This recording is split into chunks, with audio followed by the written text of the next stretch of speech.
going to be a reading of A Christmas Carol, but not the full novel, a condensed reading by Dickens that he read in his public readings of A Christmas Carol. Stave 1. Molly's Ghost. Molly was dead, to begin with. There's no doubt whatever about that. The register of his burial was signed by the clergyman, the clerk, the undertaker, and the chief mourner. Scrooge signed it, and Scrooge's name was good upon change for anything he chose to put his hand to. Old Molly was dead as a doornail. Scrooge knew he was dead. Of course he did. How could it be otherwise? Scrooge and he were partners for I don't know how many years. Scrooge was his sole executor, his sole administrator, his sole assign, his sole residuary legatee, his sole friend, his sole mourner. Scrooge never painted out old Marley's name, however. There it stood, years afterward, above the warehouse door, Scrooge and Marley. The firm was known as Scrooge and Marley. Sometimes people new to the business called Scrooge, and sometimes Marley. He answered to both names. 'Twas all the same to him. Oh, but he was tight-fisted. Hand at the grindstone was Scrooge, a squeezing, wrenching, grasping, scraping, clutching, covetous old sinner. External heat and cold had little influence on him. No warmth could warm, nor cold could chill him. No wind that blew was bitterer than he. No falling snow was more intent upon its purpose. No pelting rain less open to entreaty. Foul weather didn't know where to have him. The heaviest rain and snow and hail and sleet could boast of the advantage over him in only one respect. They often came down handsomely, but Scrooge never did. Nobody ever stopped him in the street to say with gladsome looks, "My dear Scrooge, how are you? When will you come to see me?" No beggars implored him to bestow a trifle. No children asked him what it was o'clock. No man or woman ever once in all his life inquired the way to such and such a place of Scrooge. Even the blind men's dogs appeared to know him, and when they saw him coming on, would tug their owners into doorways and up courts, and would wag their tails as though they said, "No eye at all is better than an evil eye, dark master." But what did Scrooge care? It was the very thing he liked. To edge his way along the crowded paths of life, wanting all human sympathy, to keep its distance. This was what the knowing ones called nuts to Scrooge. Once upon a time, of all the good days in the year, upon Christmas Eve, old Scrooge sat busy in his counting-house.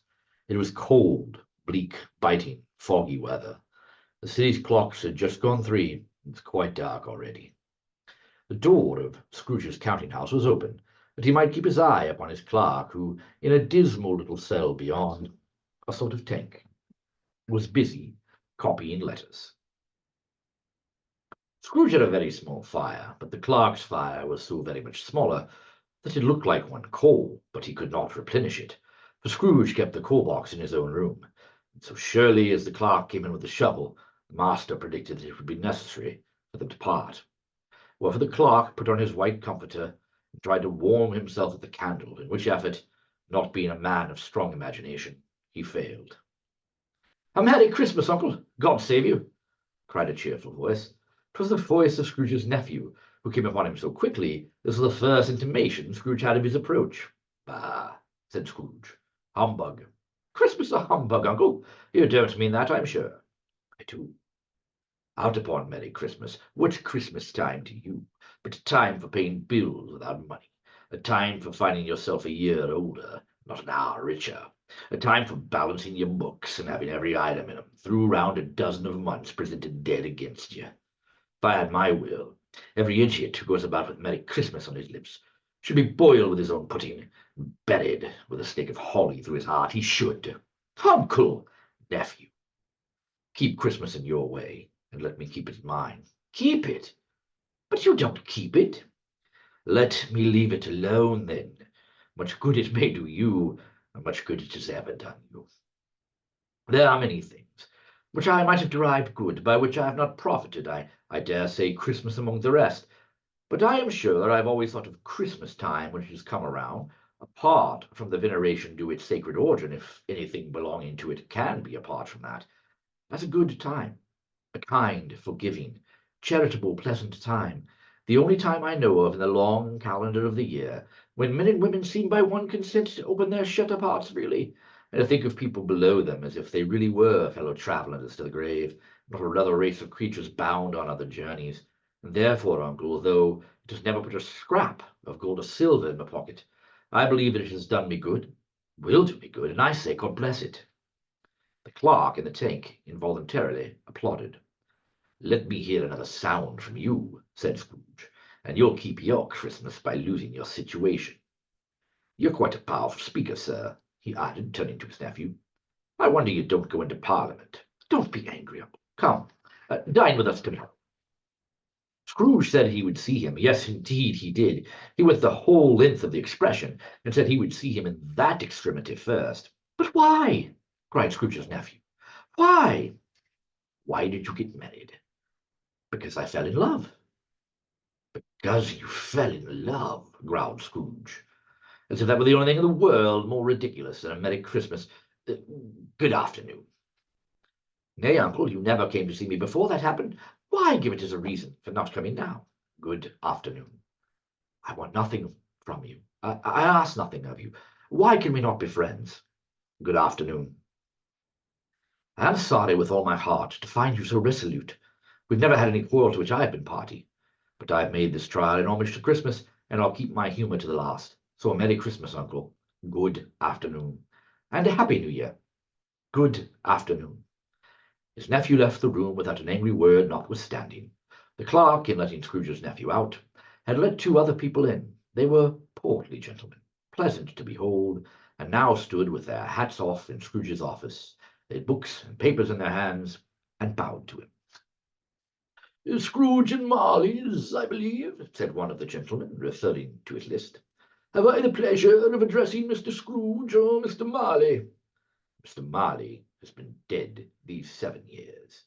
He died 7 years ago this very night." "At this festive season of the year, Mr. Scrooge," said the gentleman, taking up a pen, "it is more than usually desirable that we should make some slight provision for the poor and destitute who suffer greatly at the present time. Many thousands are in want of common necessaries. Hundreds of thousands are in want of common comforts, sir." "Are there no prisons?" "Plenty of prisons, but under the impression that they scarcely furnish Christian cheer of mind or body to the unoffending multitude. A few of us are endeavouring to raise the fund to buy the poor some meat and drink, and means of warmth. We choose this time because it is a time of all others when want is keenly felt and abundance rejoices. What shall I put you down for?" "Nothing." "You wish to be anonymous?" "I wish to be left alone. Since you ask me what I wish, gentlemen, that is my answer. I don't make merry myself at Christmas, and I can't afford to make idle people merry. My taxes support the prisons and the workhouses. They cost enough, and those who are badly off must go there." "Many can't go there. Many would rather die." "If they would rather die, they'd better do it, and decrease the surplus population." At length the hour of shutting up the counting-house arrived. With an ill will, Scrooge, dismounting from his stool, tacitly admitted the fact to the expectant clerk in the tank, who instantly snuffed his candle out and put on his hat. "You'll want all day tomorrow, I suppose?" "If quite convenient, sir." "It's not convenient, and it's not fair. If I were to stop half a crown for it, you'd think yourself mightily ill-used, I'll be bound." "Yes, sir." "Yes, you don't think me ill-used when I pay a day's wages for no work." "It's only once a year, sir. Poor excuse for picking a man's pocket every 25th of December. But I suppose you must have the whole day. Be here all the earlier the next morning." The clerk promised that he would, and Scrooge walked out with a growl. The office was closed in a twinkling, and the clerk, with the keys of the long ends of his white comforter dangling below his waist, for he boasted no great coat, went down a slide at the end of a lane of boys 20 times in honour of its being Christmas Eve, and then ran home as hard as he could pelt to play at blind man's buff. Scrooge took his usual melancholy dinner in his usual melancholy tavern, and having read all the newspapers and beguiled the rest of the evening with his banker's book, went home to bed. He lived in chambers which had once belonged to his deceased partner. They were a gloomy suite of rooms, in a lowering pile of buildings up a yard. The building was old enough now and dreary enough, and nobody lived in it but Scrooge, the other rooms being all let out as offices. That was a fact. There was nothing at all particular about the knocker on the door of this house, except that it was very large, and also that Scrooge had seen it night and morning during the whole residence in that place. Also that Scrooge had as little of what is called fancy about him as any man in the city of London. And yet Scrooge, having his key in the knock of the door, saw on the knocker, without its undergoing any intermediate process of change, not a knocker, but Marley's face. Marley's face, with a dismal light about it, like a bad lobster in a dark cellar. It was not angry or ferocious, but looked at Scrooge as Marley used to look, with ghostly spectacles turned up on its ghostly forehead. As Scrooge looked fixedly at this phenomenon, it was a knocker again. He said, "Pooh, pooh," and closed the door with a bang. The sound resounded through the house like thunder. Every room above, and every cask in the wine-merchant's cellars below, appeared to have a separate peal of echoes of its own. Scrooge was not a man to be frightened by echoes. He fastened the door, and walked across the hall and up the stairs, slowly true, trimming his candle as he went. Up Scrooge went, not caring a button for its being very dark. Darkness is cheap. Scrooge liked it. But before he shut his heavy door, he walked through his rooms to see all was right. He had just enough recollection of the face to desire to do that. Sitting room, bedroom, lumber room, all as they should be. Nobody under the table, nobody under the sofa, a small fire in the grate, spoon and basin ready, a little saucepan of gruel. Scrooge had a cold in his head. Upon the hob, nobody under the bed, nobody in the closet, nobody in his dressing gown, which was hanging in a suspicious attitude against the wall. Lumber room as usual, fire guard, shoes, two fish baskets, washing stand on three legs, and a poker. Quite satisfied, he closed his door and locked himself in. Double locked himself in, which was not his custom. Thus secured against surprise, he took off his cravat, put on his dressing gown and slippers and his nightcap, and sat down before the very low fire to take his gruel. As he threw his head back in the chair, his glance happened to rest upon a bell, a disused bell, that hung in the room and communicated for some purpose now forgotten with a chamber in the highest story of the building. It was with great astonishment, and with a strange, inexplicable dread, that as he looked he saw this bell begin to swing. Soon it rang out loudly, and so did every bell in the house. This was succeeded by a clanking noise deep down below, as if some person were dragging a heavy chain over the cask in the wine-merchant's cellar. Then he heard the noise much louder on the floors below, then coming up the stairs, then coming straight toward his door. It came on through the heavy door. A spectre passed into the room before his eyes, and upon its coming in, the dying flame leapt up as though it cried, "I know him! Marley's ghost!" The same face, the very same. Marley, in his pigtail, usual waistcoat, tights and boots. His body was transparent, so that Scrooge, observing, looking through his waistcoat, could see the two buttons on his coat behind. Scrooge had often heard it said that Marley had no bowels, but he had never believed it until now.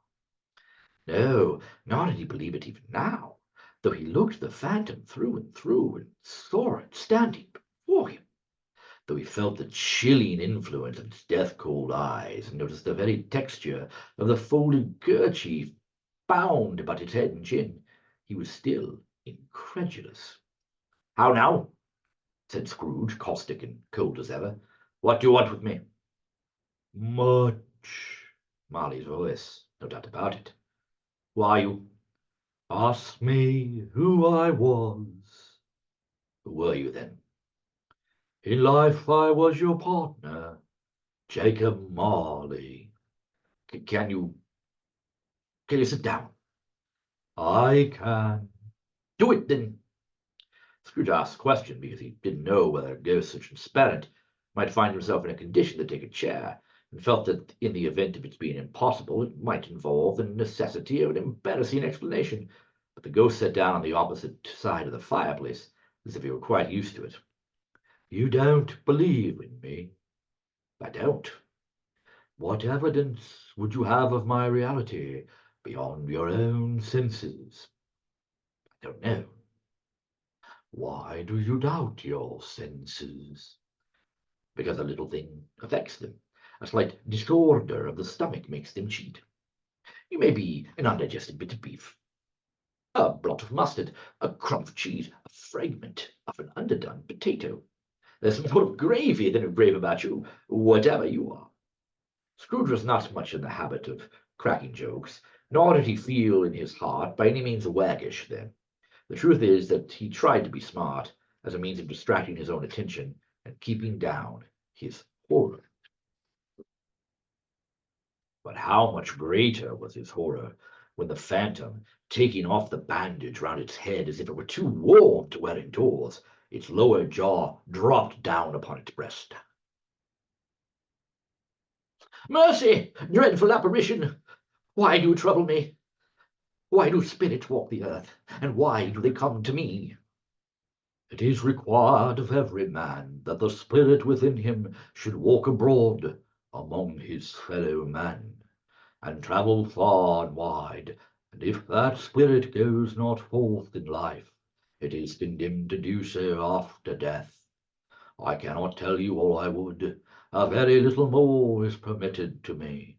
I cannot rest, I cannot stay, I cannot linger anywhere. My spirit never walked beyond our counting-house, mark me.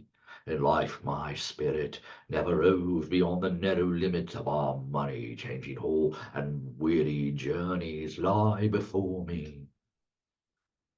7 years dead, and travelling all the time. You travel fast, on the wings of the wind. You mightn't have gotten over a great quantity of ground in 7 years. Oh, blind, blind man, not to know the ages of incessant labour by immortal creatures, for this earth must pass into eternity before the good of which it is susceptible is all developed. Not to know that any Christian spirit, working kindly in its little sphere, whatever it may be, will find its mortal life too short for its vast means of usefulness. Not to know that no space of regret can make amends for one's life opportunities misused. Yet such was I like this man. I was once like this man. But you were always a good man of business, Jacob, faltered Scrooge, who now began to apply this to himself. Business! Cried the ghost, wringing its hands again. Mankind was my business. The common welfare was my business. Charity, mercy, forbearance, benevolence were all my business. The dealings of my trade were but a drop of water in the comprehensive ocean of my business. Scrooge was very much dismayed to hear the spectre going on at this rate, and began to quake exceedingly. Hear me. My time is nearly gone.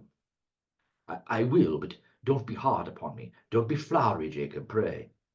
I am here tonight to warn you that you have yet a chance and hope of escaping my fate, a chance and hope of my procuring Ebenezer. You were always a good friend to me. Thank ye. You will be haunted by 3 spirits. Is that the chance and hope you mentioned, Jacob? I think I'd rather not. Without their visits, you cannot hope to shun the path I tread. Expect the first tomorrow night when the bell tolls 1. Expect the second on the next night at the same hour. The third upon the next night when the last stroke of 12 has ceased to vibrate.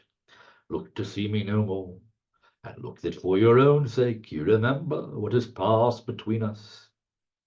It walked backward from him, and at every step it took, the window raised itself a little, so that when the apparition reached it, it was wide open.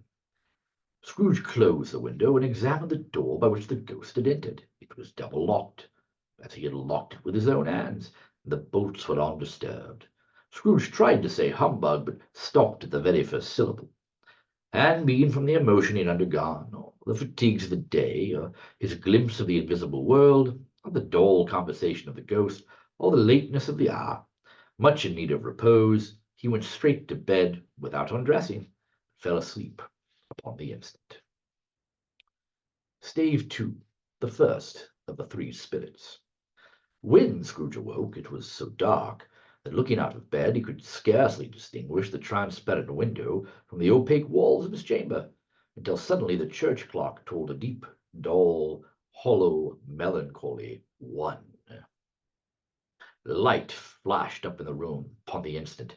The curtains of his bed were drawn aside by a strange figure, like a child, yet not so like a child as like an old man, viewed through some supernatural medium which gave him the appearance of having receded from the view and being diminished to a child's proportions. Its hair, which hung about its neck and down its back, was white as if with age, and yet the face had not a wrinkle in it, and the tenderest bloom was on the skin.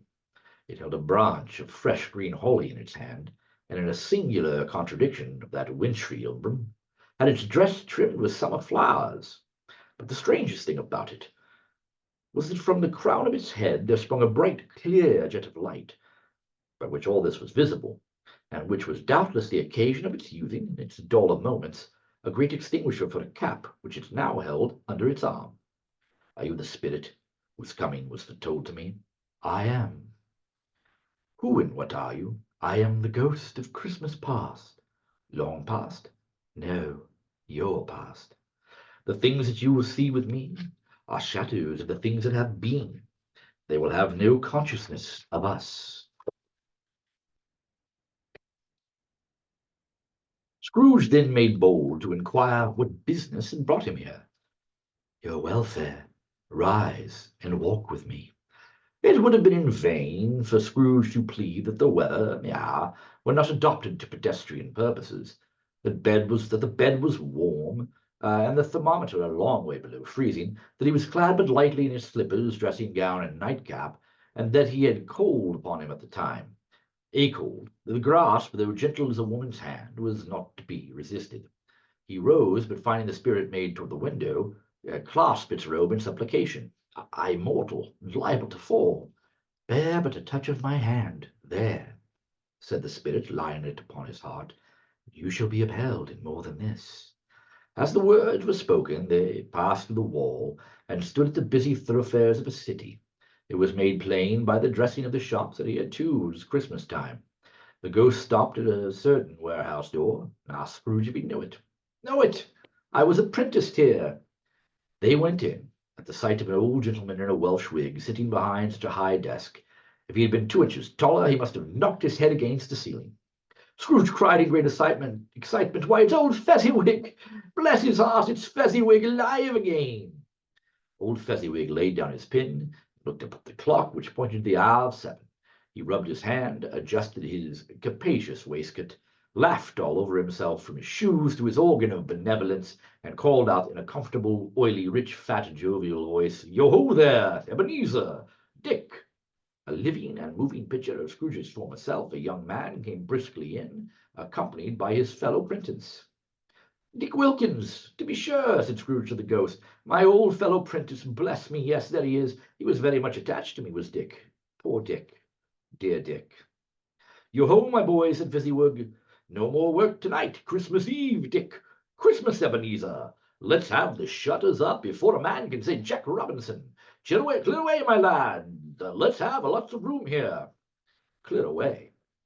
There was nothing they wouldn't have cleared away, or couldn't have cleared away, with old Fezziwig looking on. It was done in a minute. Every movable was packed off as if it were dismissed from public life for evermore.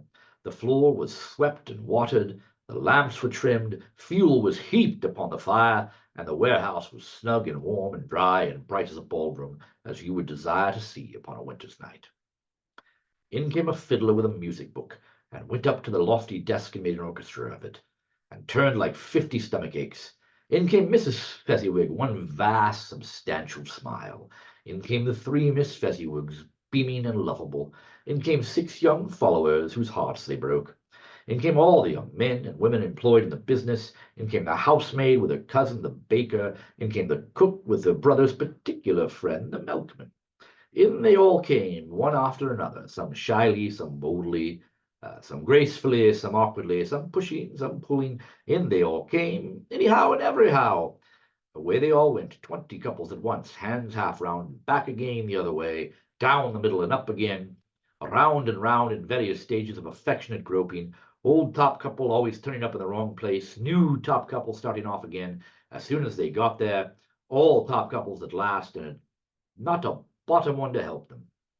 When this result was brought about, old Fezziwig, clapping his hands to stop the dance, cried out, "Well done!" and the fiddler plunged his hot face into a pot of porter especially provided for that purpose. There were more dances, and there were forfeits, and more dances, and there was cake, and there was negus, and there was a great piece of cold roast, and there was a great piece of cold boiled, and there were mince pies, and plenty of beer. But the great effect of the evening came after the roast and boiled, when the fiddler struck up Sir Roger de Coverley.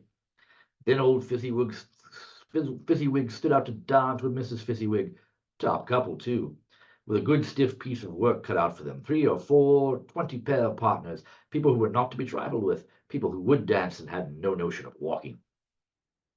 But if they had been twice as many 4 times, old Fezziwig would have been a match for them all, and so would Mrs. Fezziwig. As to her, she was worthy to be his partner in every sense of the term. A positive light appeared to issue from Fezziwig's calves. They shone in every part of the dance. You couldn't have predicted at any given time what would become of them next. And when old Fezziwig and Mrs. Fezziwig had gone through the dance, advance and retire, turn your partner, bow and curtsy, corkscrew, thread the needle, and back again to your place, Fezziwig cut so deftly, but he appeared to wink with his legs. When the clock struck 11, the domestic ball broke up. Mr. and Mrs. Fezziwig took their stations, one on either side of the door, and shaking hands with every person individually, as he or she went out, wished him or her a Merry Christmas. When everybody had retired but the 2 prentices, they did the same to them, and thus the cheerful voices died away, and the lads were left to their beds, which were under a counter in the back shop. "A small matter," said the ghost, "to make these silly folks so happy.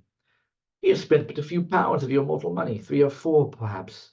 Is that so much that he deserves his praise?" "It isn't that," said Scrooge, heated by the remark, and speaking unconsciously like his former, not his latter self. "It isn't that, Spirit.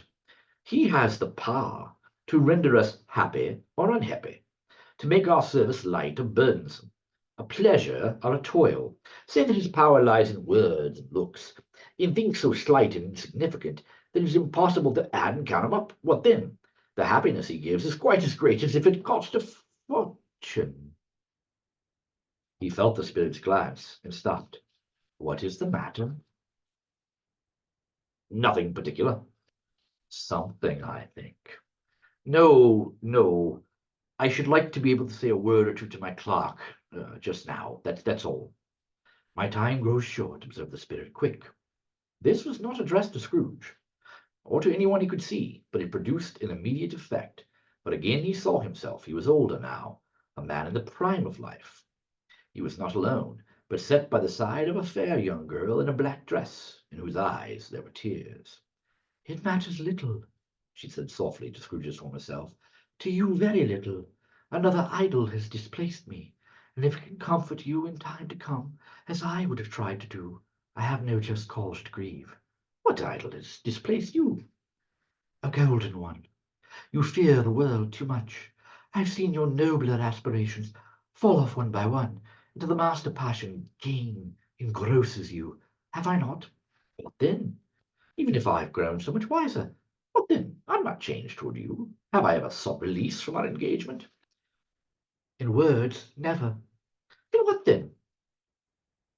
"In a changed nature, in an altered spirit, in another atmosphere of life, another hope as its great end. If you were free today, tomorrow, yesterday, can even I believe that you would choose a dowerless girl, or choosing her, do I not know that your repentance and regret would surely follow? I do, and I release you with a full heart, for the love of him you once were." "Spirit, remove me from this place." "I told you, these were but shadows of the things that have been. That they are what they are, do not blame me." "Remove me!" Scrooge exclaimed. "I cannot bear it. Leave me. Take me back. Haunt me no longer." As he struggled with the spirit, he was conscious of being exhausted and overcome, by an irresistible drowsiness, and further, of being in his own bedroom. He had barely time to reel to bed before he sank into a heavy sleep. Stave 3. The second of the three spirits. Scrooge awoke in his bedroom. There was no doubt about that. But it and his own adjoining sitting-room, to which he shuffled in his slippers, attracted by a great light there, had undergone a surprising transformation. The walls and ceiling were so hung with living green that it looked like a perfect grove. The leaves of holly, mistletoe, and ivy reflected back the light, as if so many mirrors had been scattered there, and such a mighty blaze went roaring up the chimney as that petrification of a hearth had never known in Scrooge's time, or Marley's, or for many and many a winter season gone. Heaped upon the floor, to form a kind of throne, were turkeys, geese, game, brawn, great joints of meat, suckling pig, long wreaths of sausages, mince pies, plum puddings, barrels of oysters, red-hot chestnuts, cherry-cheeked apples, juicy oranges, luscious pears, immense twelfth cakes, and great bowls of punch. In easy state upon this couch there sat a giant glorious to see, who bore a glowing torch in shape, not unlike Plenty's horn, and who raised it high to shed its light on Scrooge as he came peeping round the door. Come in, and know me better, man. I am the ghost of Christmas present. Look upon me. You have never seen the like of me before. Never. I've never walked forth with the younger members of my family, meaning, for I am very young, my elder brothers born in these late years, pursued the Phantom. I don't think I have. I'm afraid not. Have you many brothers, Spirit? More than 1,800. A tremendous family to provide for. Spirit, conduct me where you will. I went forth last night on compulsion, and I learnt a lesson, which is working now. Tonight, if you have aught to teach me, let me profit by it. Touch my robe. Scrooge did as he was told, and held it fast. The room and its contents all vanished instantly, and they stood in the city streets upon a snowy Christmas morning. Scrooge and the ghost passed on, invisible, straight to Scrooge's clerk's, and on the threshold of the door the spirit smiled, stopped to bless Bob Cratchit's dwelling with the sprinklings of his torch. Think of that! Bob had but 15 bob a week himself. He pocketed on Saturdays but 15 copies of his Christian name, and yet the ghost of Christmas present blessed his four-roomed house.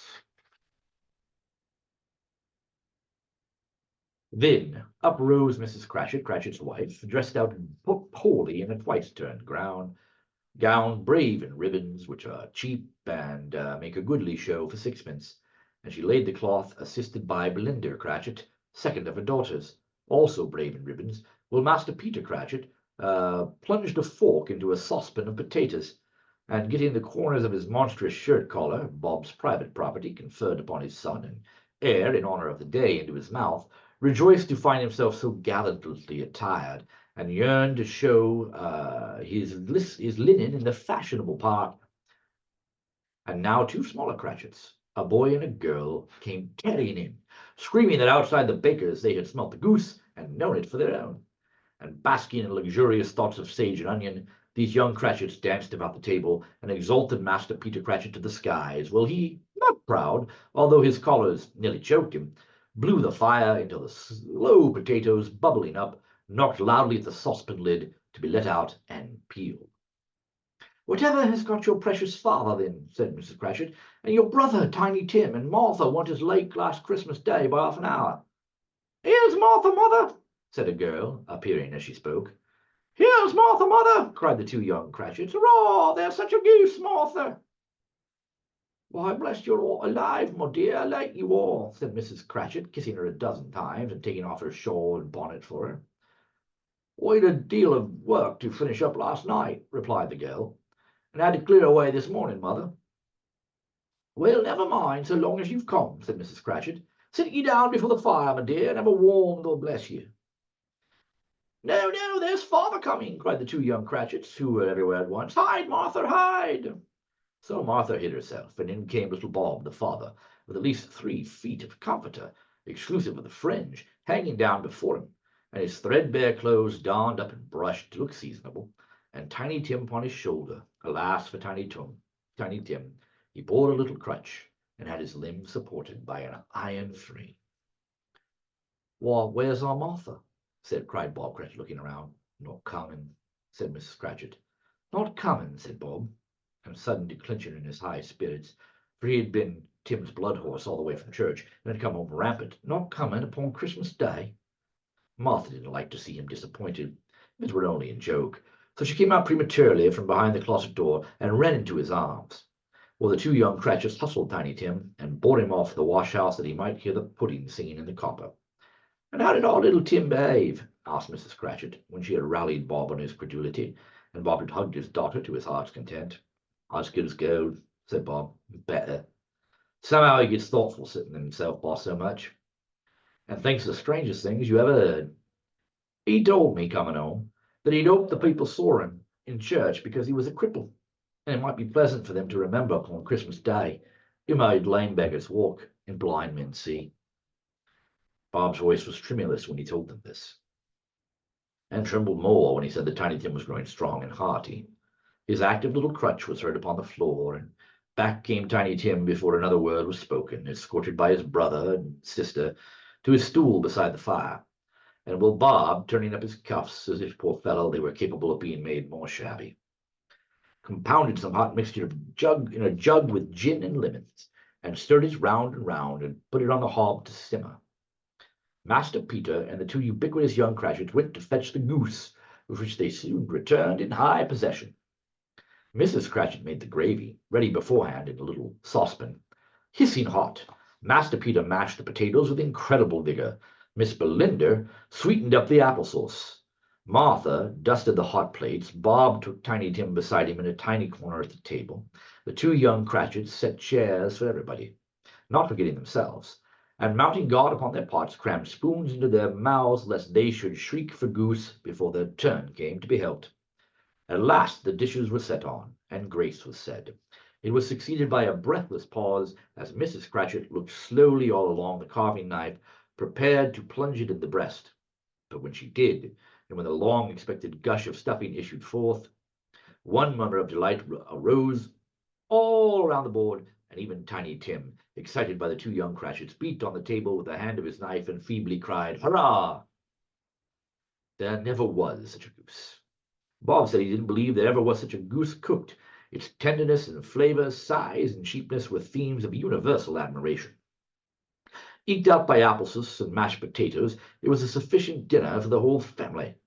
Indeed, as Mrs. Cratchit said with great delight, surveying one small atom of bone upon the dish, they hadn't ate at all at last. Yet every one had had enough, and the youngest Cratchits in particular were steeped in sage and onion to the eyebrows. But now, the plates being changed by Miss Belinda, Mrs. Cratchit left the room, too nervous to bear witness, to take the pudding up and bring it in. Suppose it should not be done enough. Suppose it should break in turning out. Suppose somebody should have got over the wall of the backyard and stolen it, while they were merry with the goose. A supposition at which the 2 young Cratchits became livid. All sorts of horrors were supposed. Hello, a great deal of steam. The pudding was out of the copper. A smell like washing day. Oh, that was the cloth. A smell like an eating house and a pastry cook's next door to each other, with a laundress's next door to that. That was the pudding.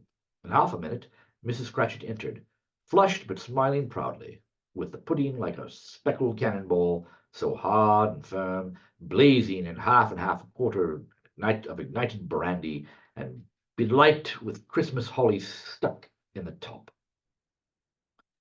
Oh, a wonderful pudding! Bob Cratchit said, and calmly too, that he regarded it as the greatest success achieved by Mrs. Cratchit since their marriage. Mrs. Cratchit said that now that the weight was off her mind, she would confess she had her doubts about the quantity of flour. Everybody had something to say about it, but nobody said or thought it was at all a small pudding for a large family.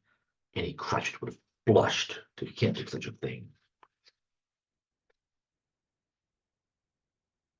At last the dinner was all done.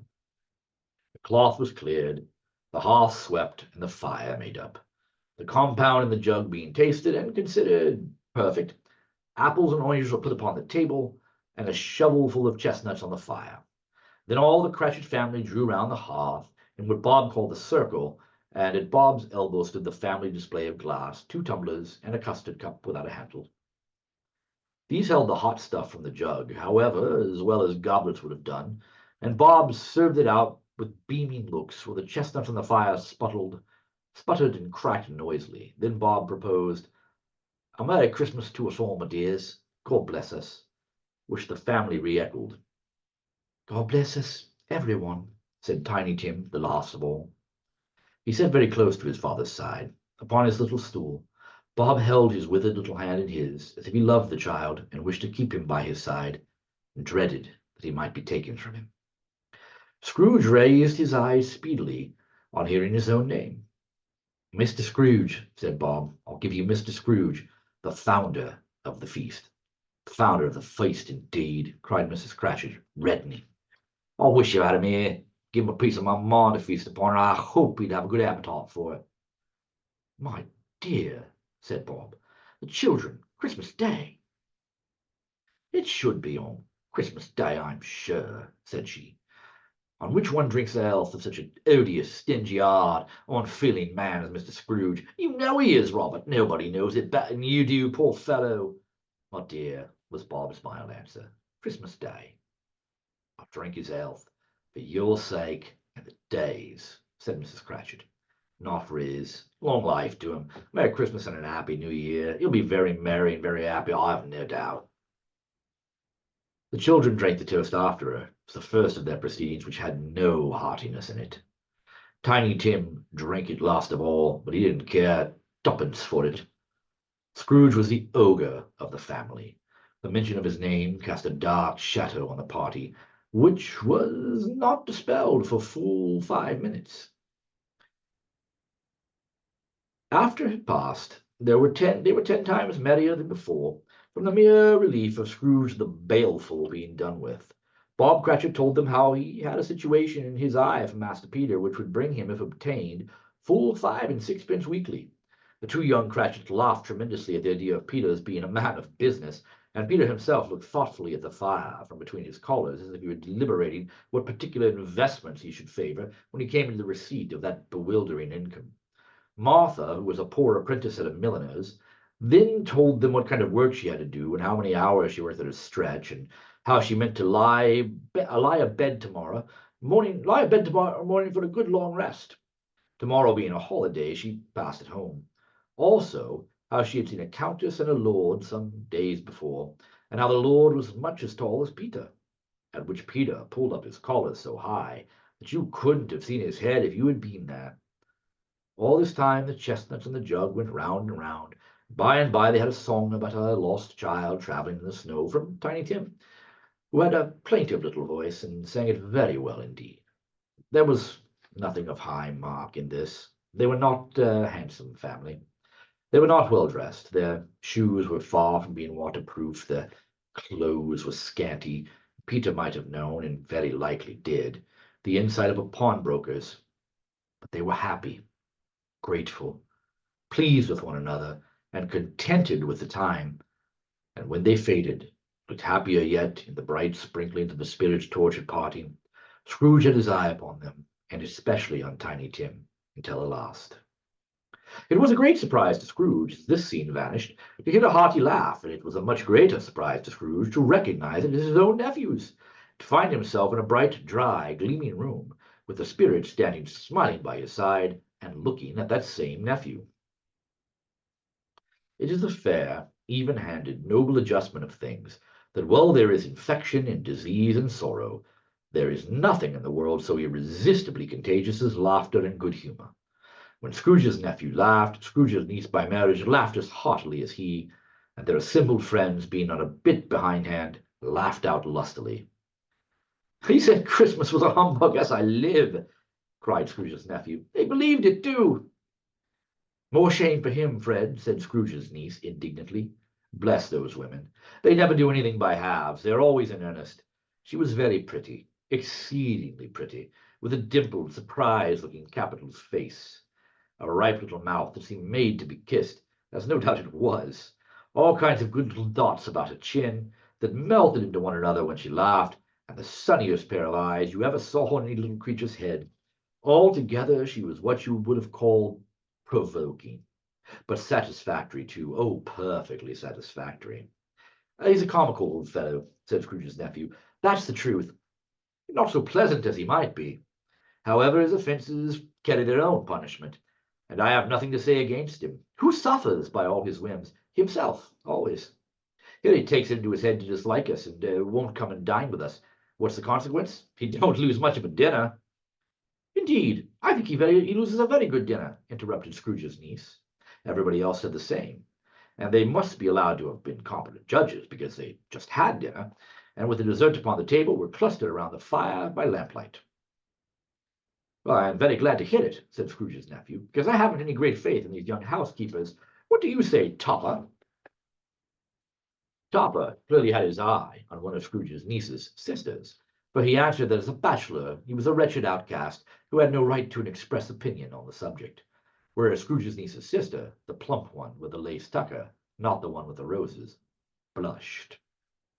After tea they had some music, for they were a musical family, and knew what they were about when they sung a glee or catch, I can assure you, especially Topper, who could growl away in the bass like a good one, and never swell the large veins in his forehead or get red in the face over it. But they didn't devote the whole evening to music. After a while they played it forfeits, for it's good to be children sometimes, and never better than at Christmas, when its mighty founder was a child himself. There was first a game at Blind Man's Buff, for though I no more believe Topper was really blinded than I believe he had eyes in his boots, because the way in which he went after that plump sister and the lace tucker was an outrage on the credulity of human nature, knocking down the fire irons, tumbling over the chairs, bumping up against the piano, smoldering himself amongst the curtains. Wherever she went, there went he.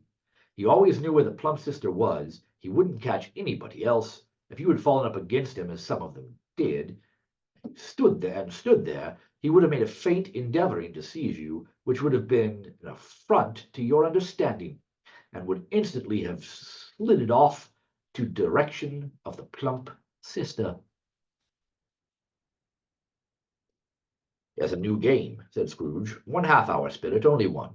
It was a game called Yes and No, where Scrooge's nephew had to think of something, and the rest must find out what. He only answered to their questions yes and no, as the case was. The first question to which he was exposed elicited from him that he was thinking of an animal, a live animal, a rather disagreeable animal, a savage animal, an animal that growled and grunted sometimes, and talked sometimes, and lived in London, and walked about the streets, and wasn't made a show of, and wasn't led by anybody, and didn't live in a menagerie, and was never killed in a market, was not a horse, or an ass, or a cow, or a bull, or a tiger, or a dog, or a pig, or a cat, or a bear. At every new question put to him, the nephew burst into a fresh roar of laughter, and was so inexpressibly tickled that he was obliged to get up off the sofa and stamp. At last the plump sister cried out, "I've found it! I know what it is, Fred. I know what it is." "What is it?" cried Fred. "It's your Uncle Scrooge." Which it certainly was. Admiration was the sentiment, though some objected that the reply to "Is it a bear?" ought to have been yes. Uncle Scrooge had imperceptibly become so gay and light of heart that he would have drank to the unconscious company in an audible speech, but the whole scene passed off in the breath of the last word spoken by his nephew, and he and the spirit were again upon their travels. Much they saw, and far they went, and many homes they visited, but always with a happy end. The spirit stood beside sick beds, and they were cheerful, on foreign lands, and they were close at home, by struggling men, and they were patient in their greater hope, by poverty, it was rich. In almshouse, hospital, and jail, in misery's every refuge, where vain man in his little brief authority had not made fast the door, and barred the spirit out. He left his blessing and taught Scrooge's precepts. Suddenly, as they stood together in an open place, the bell struck 12. Scrooge looked about him for the ghost, and saw it no more. As the last stroke of 12 ceased to vibrate, he remembered the prediction of old Jacob Marley, and lifting up his eyes, beheld a solemn phantom, draped and hooded, coming like a mist upon the ground toward him. Stave 4, Last of the Spirits. The phantom slowly, gravely, silently approached. When it came near him, Scrooge bent down upon his knee, for the air through which the spirit moved seemed to scatter gloom and mystery. It was shrouded in a deep black garment, which concealed its head, its face, its form, and left nothing visible, save one outstretched hand. He knew no more, for the spirit neither moved nor spoke. Am I in the presence of the ghost of Christmas yet to come? Ghost of the future, I fear you more than any spectre I have seen. But as I know your purpose is to do me good, and I hope to live to be another man from what I was, I am prepared to bear you completely, do it with a thankful heart. Will you not speak to me? It gave him no reply. The hand was pointed straight before him. Lead on, lead on. The night is waning fast. It is precious time to me, I know. Lead on, spirit. They scarcely seemed to enter the city, for the city rather seemed to spring about them. But there they were in the heart of it, on change amongst the merchants. The spirit stood beside one little knot of businessmen. Observing that the hand was pointed to them, Scrooge advanced and listened to their talk. No, said a great fat man with a monstrous chin. I don't know much about it either way. I only know he's dead. When did he die? Last night, I believe. What's the matter with him? I thought he'd never die. God knows, said the first with a yawn. What's he done with his money? Asked a red-faced gentleman. I haven't heard. Company, perhaps. He hasn't left it to me, that's all I know. Bye-bye. Scrooge was at first inclined to be surprised that the spirit should attach importance to conversations apparently so trivial, but feeling assured that it must have some hidden purpose, he set himself to consider what it was likely to be. It could scarcely be supposed to have any bearing on the death of Jacob, his old partner, for that was past, and this ghost province was the future. He looked about in that very place for his own image, but another man stood in his accustomed corner, and though the clock pointed to his usual time of day for being there, he saw no likeness of himself among the multitudes that poured in through the porch. It gave him a little surprise, however, for he had been revolving in his mind a change of life, and thought and hoped that he saw his newborn resolutions carried out in this. They left this busy scene and went into an obscure part of the town, to a low shop where iron, old rags, bottles, bones, and greasy offal were bought. A grey-haired old rascal of great age sat smoking his pipe. Scrooge and the phantom came into the presence of this man, just as a woman with a heavy bundle slunk into the shop. But she had scarcely entered when another woman, similarly laden, came in too. She was closely followed by a man in faded black. After a short period of astonishment, in which the old man with the pipe had joined them, they all three burst into a laugh. "Let the charwoman alone to be the first," cried she who had entered first. "Let the laundress alone to be the second, and let the undertaker's man alone to be the third. Look here, old Joe, here's a chance, if we haven't all three met here before, without meaning it." "You couldn't have met in a better place. You were made free of it long ago, you know, and the other two ain't strangers.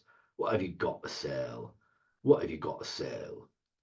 "Half a minute's patience, Joe, and you shall see." "What odds, then? What odds, Mrs. Dilber?" said the woman. "Every person has a right to take care of themselves. He always did. Who's the worse for a loss of a few things like these? Not a dead man, I suppose." Mrs. Dilber, whose manner was remarkable for general propitiation, said, "No, indeed, ma'am. If he wanted to keep him after he was dead, wicked old screw, why wasn't he natural in his lifetime? If he had been, he'd have had someone look after him when he was struck with death, instead of lying out gasping out last there, alone by himself. It's the truest word we ever spoken. It's a judgment on him. I wish it was a little heavier judgment than it should have been, you may depend on it. If I could have laid me hands on anything else. Open that bundle, Joe, and let me know the value of it. Speak out plain. I'm not afraid to be the first, not afraid for them to see."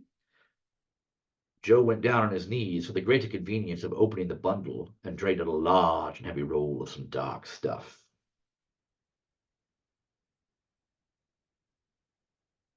What do you call these? Bed curtains? Ah, bed curtains. Don't drop that oil on the blankets now. It's blankets. Whose else, you think? He isn't likely to take cold that one, I dare say. Ah, you may look through that shirt to your heart's ache, but you won't find a hole in it, nor threadbare place. It's a Bessie hat, and a fine one, too. They'd have wasted it by dressing him up in it if it hadn't been for me.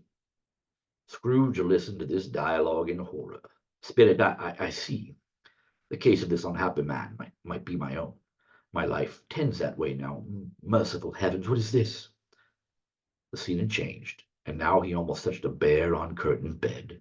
A pale light, rising in the outer air, fell straight upon this bed, and on it, unwatched, unwept, uncared for, was the body of this plundered, unknown man. Spirit, let me see some tenderness connected with death, or this dark chamber, spirit, will be forever present to me. The ghost conducted him to poor Bob Cratchit's house, the dwelling he had visited before, and found the mother and the children seated around the fire, quiet, very quiet.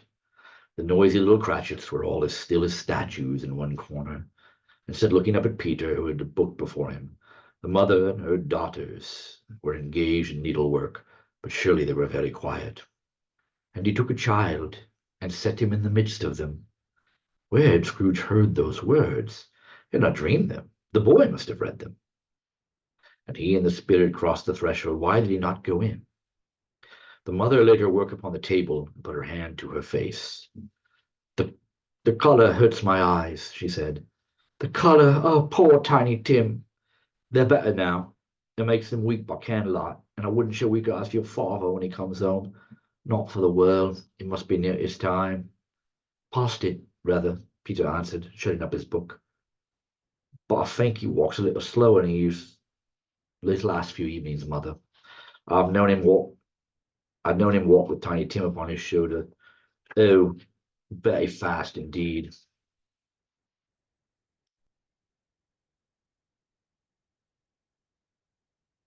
And so have I, cried Peter. Often. And so have I, exclaimed another. So had all. But he was very light to carry. And your father loved him so, and it was no trouble. No trouble. And there's your father at the door. She hurried out to meet him, little Bob and his comforter. He had need of it, poor fellow. Came in, his tea was ready for him on the hob, and they all tried who should help him to it most. The two young Cratchits got upon his knees and laid each child a little cheek against his face, as if they said, Don't mind it, father, don't be grieved. Bob was very cheerful with them, and spoke pleasantly to all the family. He looked at the work upon the table, and praised the industry and speed of Mrs. Cratchit and the girls. They would be done long before Sunday, he said. Sunday, you went to die then, Robert? Yes, my dear, returned Bob. I wish you could have gone. It would have done you good to see how green a place it is. But you'll see it often. I promised him that I would walk there on a Sunday. My little child, my little child. He broke down all at once. He couldn't help it. If he could have helped it, he and his child would have been further apart, perhaps, than they were. Spectre, said Scrooge, something informs me that our parting moment is at hand. I know it, but I know not how. Tell me what man that was with the covered face whom we saw laying dead. The ghost of Christmas yet to come conveyed him to a dismal, wretched, ruinous churchyard. The spirit stood among his graves and pointed down to one. Before I draw nearer that stone to which you point, answer me one question. Are these the shadows of things that will be, or are they shadows of things that may be only? Still the ghost pointed downward to the grave by which it stood. Men's courses will foreshadow certain ends, to which if preserved in they must lead. But if the courses be departed from, the ends will change. Say it is thus with what you show me. The spirit was as immovable as ever. Scrooge crept toward it, trembling as he went, and following the finger, read upon the stone of the neglected grave his own name, Ebenezer Scrooge. Am I that man who lay upon the bed? No, spirit, oh no, no, spirit, hear me. I'm not the man I was. I will not be the man I must have been. But for this intercourse, why show me this, if I am past all hope? Assure me that I may yet change these shadows that you have shown me by an altered life. For the first time, the kind hand faltered. I will honor Christmas in my heart and try to keep it all the year. I will live in the past, the present, and the future. The spirits of all three will strive within me. I will not shut out the lessons that they teach. Oh, tell me I may sponge away the writing on the stone. Holding up his hands in one last prayer to have his fate reversed, he saw an alteration in the phantom's hood and dress. It shrunk, collapsed, and dwindled down into a bedpost. Yes, and the bedpost was his own. The bed was his own. The room was his own. The happiest of all, the time before him was his own to make amends in. He was checked in his transport by the church bells ringing out the lustiest peals he'd ever heard. Running to the window, he opened it and put out his head. No fog, no mist, no night, clear, bright, stirring, golden day. "What's today?" cried Scrooge, calling downward to a boy in Sunday clothes, who perhaps had loitered in to look about him. "Eh? What's today, my fine fellow?" "Today? What, Christmas Day? It's Christmas Day. I haven't missed it. Hello, my fine fellow. Hello. Do you know the poulterers in the next street but one at the corner?" "I should hope I did. An intelligent boy, a remarkable boy. Do you know whether they've sold the prize turkey that was hanging up there? Not the little prize turkey, the big one." "What, the one as big as me?"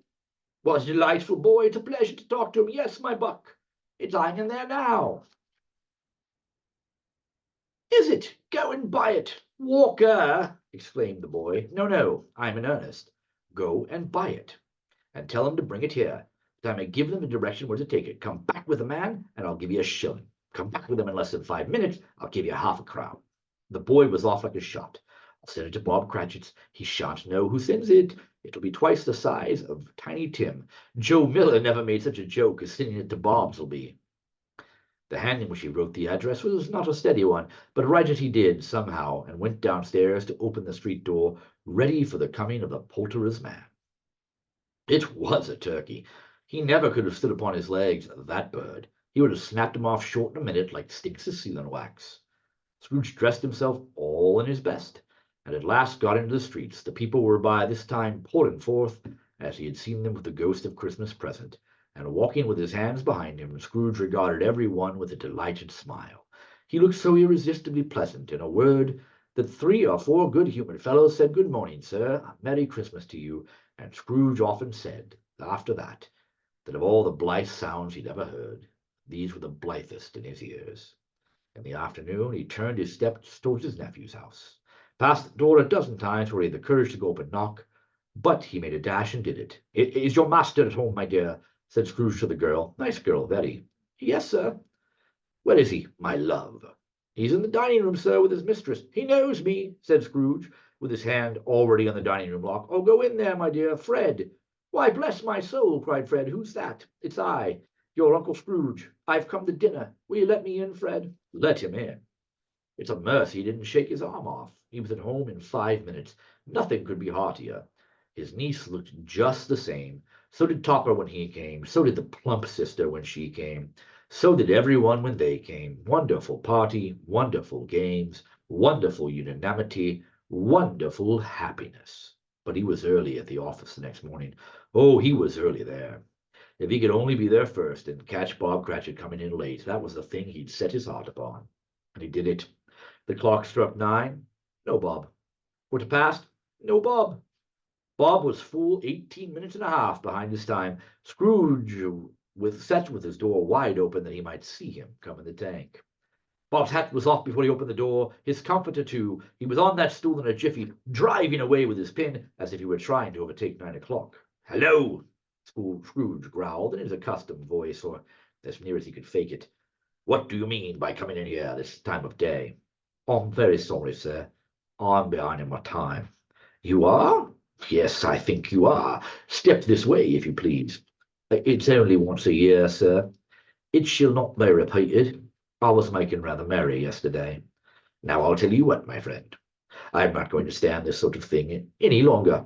And therefore," Scrooge continued, leaping from the stool and giving Bob such a dig in the waistcoat that he staggered back in the tank again, "and therefore I'm about to raise your salary." Bob trembled and got a little nearer the ruler. "A Merry Christmas, Bob," said Scrooge, with an earnestness that could not be mistaken, as he clapped him on the back. "A Merry Christmas, Bob! My good fellow, than I have given you for many a year. I'll raise your salary, and I'll endeavoring to assist your struggling family. We will discuss your particulars this afternoon, Bob, over a Christmas bowl of smoking bishop. Meanwhile, Bob, make up the fires, and buy a new coal scuttle before you dot another I, Bob Cratchit." Scrooge was better than his word. He did it all, and infinitely more, and to Tiny Tim, who did not die, he was a second father.